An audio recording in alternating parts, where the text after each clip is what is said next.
Hello शिक्षक साथियों, स्वागत है आपका अपने यूट्यूब चैनल में। तो आज हम बात करने वाले हैं हम सभी के विद्यालयों में निपुण आकलन के संबंध में। तो जैसा कि हम सभी लोग जानते हैं कि पिछले वर्ष में दिसंबर माह में और जनवरी माह में जो डैट के प्रशिक्षु होते हैं उनके द्वारा हमारे विद्यालय के बच्चों का आकलन किया गया था। और अगर हम बच्चों के आकलन की बात करें तो यहाँ पर अब की बार कक्षा 1 और 2 के बच्चों का होना है। तो इस आकलन के संबंध में यहाँ पर अभी कल जो है यहाँ पर अपर मुख्य सचिव बेसिक और जो यहाँ पर हर जिले के जो यहाँ पर सीडीओ थे, मुख्य विकास अधिकारी, उनके बीच में वर्चुअल जो है यहाँ पर आपकी बैठक हुई। ये आपका दिनांक 22 नवंबर 2025 की बैठक है। तो इस बैठक में कुछ आकलन संबंधी निर्णय लिए गए हैं कि आकलन आपका दिसंबर में होगा या नहीं होगा और किस किस तारीख में होगा या उसकी किस महीने की रेंज में होगा, उन सभी के बारे में यहाँ पर चर्चा की गई। अब देखिए, इन जो आपकी यहाँ पर तारीखें हैं, तारीखों में बदलाव के क्या कारण हैं, आप सभी लोग समझ रहे हैं कि अभी जो है इस समय विभाग के जितने भी यहाँ पर आपके अध्यापक लगे हुए हैं, चाहे आपके शिक्षा मित्र भाई हों, चाहे आपके सहायक अध्यापक हों, चाहे हेड मास्टर हों, वो सभी जो है कहीं ना कहीं बीएलओ के रूप में कार्यरत हैं। चुनाव आयोग द्वारा जो आपका एसआईआर आपका चल रहा है उसमें आपके संलग्न हैं। तो कहीं ना कहीं विभाग द्वारा यह जरूर सोचा समझा गया है कि हो सकता है कि बच्चों के आकलन करवाने में यहाँ पर जो है, क्योंकि अध्यापन कार्य इसमें प्रभावित हो रहा है, तो उसको मद्देनज़र रखते हुए यहाँ पर ऐसा फैसला लिया गया है। तो ज़रा हम देखते हैं कि किस किस डेट में जो यहाँ पर आकलन के लिए यहाँ पर कहा गया है, उसके बारे में यहाँ पर हम चर्चा करेंगे। अब यहाँ पर अगर हम इस जो वर्चुअल बैठक हुई है अपर मुख्य सचिव बेसिक और जो हर जिले के यहाँ पर जो आपके सीडीओ महोदय रहे हैं, उनके बीच में जो वर्चुअल वार्ता हुई है 22 तारीख को जो है कल, उसके बारे में यहाँ पर जो आपका यहाँ पर निचोड़ दिया गया है उसको हम थोड़ा देखने का प्रयास करते हैं। तो वहाँ पर यहाँ पर देखिए आपको लिखा है निपुण विद्यालय आकलन शैक्षिक सत्र 2025-26, मतलब ये कि 2025-26 में जो हमें आकलन करवाना है उसके यहाँ पर कुछ दिशा निर्देश दिए गए हैं, उसको हम यहाँ पर समझने का प्रयास करेंगे। ठीक है, निपुण विद्यालय आकलन समय सारणी शैक्षिक सत्र 25-26, मतलब ये हुआ कि आपको यहाँ पर एक समय सारणी बृहद स्तर में दी गई कि हमें आकलन कब करवाना है। और जो आकलन का जो यहाँ पर आपका पहले से जो माह फिक्स था कि दिसंबर माह में हम यहाँ पर आकलन करवाते हैं प्रथम चरण में, और फरवरी माह में जो आकलन करवाते हैं वो आपका जो है द्वितीय चरण में होता है, और यह डाइट के प्रशिक्षुओं द्वारा होता है। लेकिन इस बार क्या हुआ कि थोड़ा डेट्स में चेंज किया गया है। विभाग में चल रही जो आपकी एसआईआर प्रक्रिया है चुनाव आयोग के द्वारा, उसको देखते हुए यहाँ पर कुछ तिथियों में परिवर्तन किया गया है, और ये परिवर्तन बिल्कुल ऑथेंटिक है आपका अपर मुख्य सचिव बेसिक महोदय और यहाँ पर जो आपके अलग अलग जिलों के जो यहाँ पर आपके जो सीडीओ महोदय हैं, मुख्य विकास अधिकारी, उनकी भी जो वर्चुअल वार्ता हुई उसमें साफ साफ निर्देश दिया गया है। और इसमें जो है दिया गया कि 15 जनवरी और 15 मार्च 2026 के मध्य यहाँ पर आपको जो है ये आपको जो है यहाँ पर देखना है, ये आकलन होगा आपका। ठीक है, तो हमें ध्यान देना कि दो चीज़ें यहाँ पर आपका है। पहला आपका यहाँ पर 15 मार्च की हम बात कर रहे हैं। ठीक है, 15 मार्च, और इसमें स्टार्टिंग आपकी कहाँ से होगी, आपकी 15 जनवरी। तो 15 जनवरी से यहाँ पर आपका 15 मार्च तक जो है जो आपके निपुण जो मतलब विद्यालयों का आकलन होने वाला है कि ऐसे कौन से विद्यालय जो निपुण घोषित होंगे। तो ये आपको डेट शीट मालूम होनी चाहिए, 15 जनवरी से 15 मार्च। अब देखिए यहाँ पर एक और यहाँ पर थोड़ा बात समझने वाली है कि हमारा जो अवकाश होने वाला है वो आपका 31 दिसंबर से यहाँ पर आपका चालू हो जाएगा। 31 दिसंबर से यहाँ पर आपका 14 जनवरी तक आपका अवकाश रहेगा। ठीक है, बच्चों का भी अवकाश रहेगा। तो कहीं ना कहीं यहाँ पर क्या होगा कि थोड़ा समस्या हम लोगों के लिए होगी कि बच्चे घर पर रहेंगे तो क्या उनका अधिगम स्तर उतना रह पाएगा जितना हम जो है उनको जो है 30 जो है आपका दिसंबर तक उनको हम करके रखेंगे। तो ये भी हम लोगों के लिए एक चुनौती होगी। हालांकि इसमें अब यही नहीं कि आपका जो है जो निपुण आकलन का यहाँ पर आपका तारीख है 15 जनवरी से ही स्टार्ट हो सकता है कि शासन इसके बाद आगे थोड़ा जो है इसको पोस्टपोन भी कर दे। ठीक है, इसी के बीच में करवाना है 15 जनवरी से 15 मार्च के बीच में। तो यह आवश्यक नहीं है कि यहाँ पर 15 जनवरी से आपका स्टार्ट हो जाए, कुछ आपको यहाँ पर टाइम मिल सकता है 5-10 दिन का, लेकिन ये आपका एक जो है यहाँ पर टाइमलाइन आपको दी गई है और हमको इसी के अकॉर्डिंग ही चलना है। ठीक है, तो आप इसका जो है थोड़ा ध्यान रखेंगे कि हमें यहाँ पर 15 जनवरी से 15 मार्च तक करवाना है। ठीक है, और यहाँ पर देखिए तात्कालिक जो प्राथमिकताएँ हैं वो क्या हैं, मतलब इनमें कौन कौन से हमको काम करवा लेने हैं उसके बारे में हम बात करते हैं। तो डाइट प्राचार्य द्वारा 25 नवंबर 2025 तक परियोजना कार्यालय को रोस्टर उपलब्ध कराएगा। मतलब ये है कि जो डाइट प्राचार्य हैं हर जिले के, वो जो है यहाँ पर एक रोस्टर उपलब्ध कराएंगे कि हमें किस तरह से जो है इस आकलन को प्रोसेस करना है। फिर एसआरजी द्वारा डाइट में डीएलएड प्रशिक्षुओं को 30 नवंबर 2025 तक प्रशिक्षण प्रदान किया जाएगा।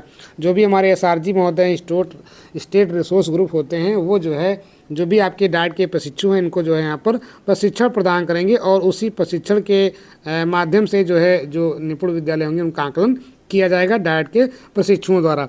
फिर वर्तमान शैक्षिक सत्र में 100% प्राथमिक विद्यालयों का निपुण विद्यालय आकलन कराया जाएगा। मतलब ये हुआ कि 100% यहाँ पर जो है विद्यालयों का यहाँ पर आपका जो है निपुण आकलन कराने की बात कही जा रही। तो ऐसा कोई अब न सोचे कि हमारे विद्यालय का आकलन नहीं होगा। तो यहाँ पर कही गई है 100% की बात की गई है, मतलब हर विद्यालय का यहाँ पर आकलन सुनिश्चित होगा। गत वर्ष की भांति निपुण लक्ष्य ऐप के माध्यम से आकलन किया जाएगा और जैसे पिछली बार हुआ था यहाँ पर आपका उसी प्रकार से निपुण लक्ष्य ऐप पर ही आपका यहाँ पर आकलन किया जाएगा। विद्यार्थियों को निपुण लक्ष्य ऐप के माध्यम से नियमित अभ्यास कराया जाए और ये भी संदेश दिया गया है कि इसमें जो भी निपुण लक्ष्य ऐप है उसके माध्यम से बच्चों का जो है नियमित अभ्यास कराया जाएगा। और प्रथम फेज में गत वर्ष के निपुण विद्यालयों तथा 2 अथवा 2 से अधिक शिक्षक वाले विद्यालयों का आकलन किया जाएगा। प्रथम फेज में गत वर्ष के निपुण विद्यालयों जो पिछले जो आपके वर्ष के जो निपुण विद्यालय हैं किस फेज के, प्रथम फेज के, तथा इसमें 2 अथवा 2 से अधिक शिक्षक वाले विद्यालयों का आकलन किया जाएगा। मतलब जहां पर स्टाफ जो है 2 या 2 से अधिक है उन विद्यालयों का आकलन किया जाएगा। ये इस मीटिंग के दौरान जो है चर्चा हुई किसके बीच में, अपर मुख्य सचिव बेसिक और जो यहाँ पर प्रत्येक जिले के जो यहाँ पर आपके सीडीओज थे उनके बीच में यहाँ पर वार्ता हुई।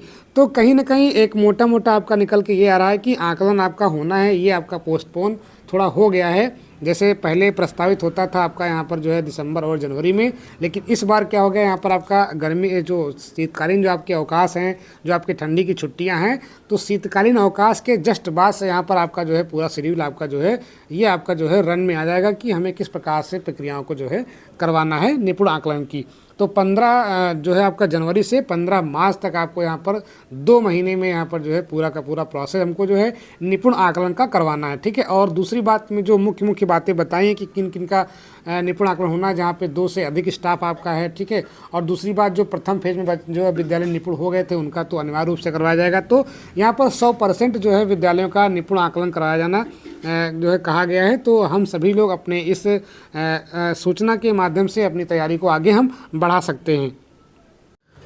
अब थोड़ा इसमें और कुछ हम डाटा यहाँ पर देख लेते हैं जो उस बैठक का है। यहाँ पर देखिए आपका जो यूडाइस पोर्टल पर जो आपका यहाँ पर प्रोफाइल आपका जो अपडेट करना होता है, चाहे आपका ईपी हो चाहे जीपी हो, उसमें जो स्टेटस है उसमें बॉटम 10 डिस्ट्रिक्ट्स और टॉप 10 डिस्ट्रिक्ट्स यहाँ पर आपको यहाँ पर दिए गए हैं। ठीक है। तो बॉटम में यहाँ पर आपका आजमगढ़, आगरा, लखनऊ, इटावा, कुशीनगर, मथुरा, फैजाबाद, भदोही, संत कबीर नगर, मऊ।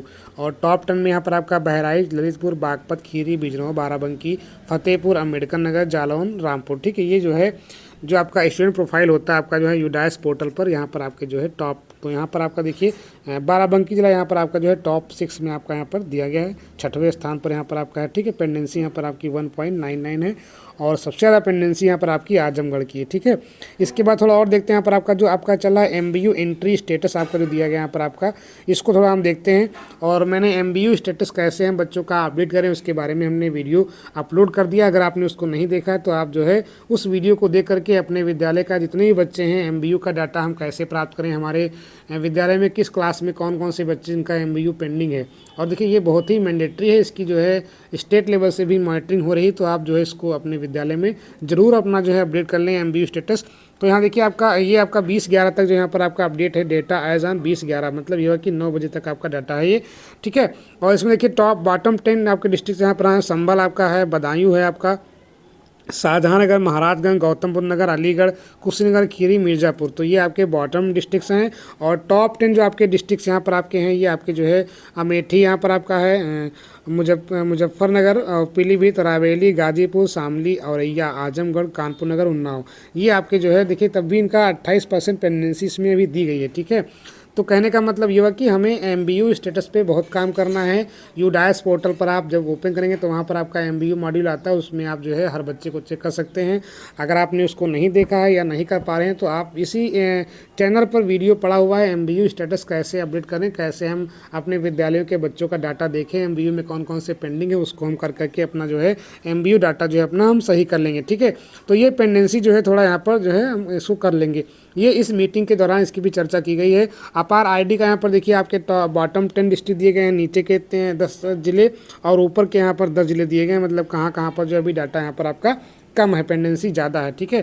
तो ये जो है कुछ महत्वपूर्ण आपके बिंदु हैं, लेकिन मेरा यहाँ पर वो सबसे महत्वपूर्ण बिंदु वो क्या है, वो आपका निपुण आकलन संबंधी है, तो उसको आप वहाँ पर ध्यान रखेंगे, ठीक है। तो ये आपकी जानकारी बहुत ही महत्वपूर्ण रही है, जो मुझे लगा कि आप तक पहुँचानी चाहिए।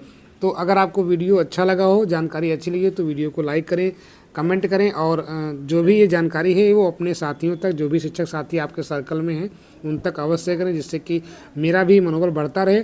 और आपको इस चैनल पे जितने भी आपके यहाँ पर पोर्टल हैं, चाहे आपका यूडाइस पोर्टल हो, चाहे आपका मानव संपदा पोर्टल हो, चाहे आपका जो है आपका PFMS पोर्टल हो, उससे संबंधित जितनी भी जानकारियाँ होती हैं वो आपको समय समय पर यहाँ पर चैनल के माध्यम से मिलती रहेंगी। तो वीडियो में जुड़ने के लिए धन्यवाद। Thanks for watching.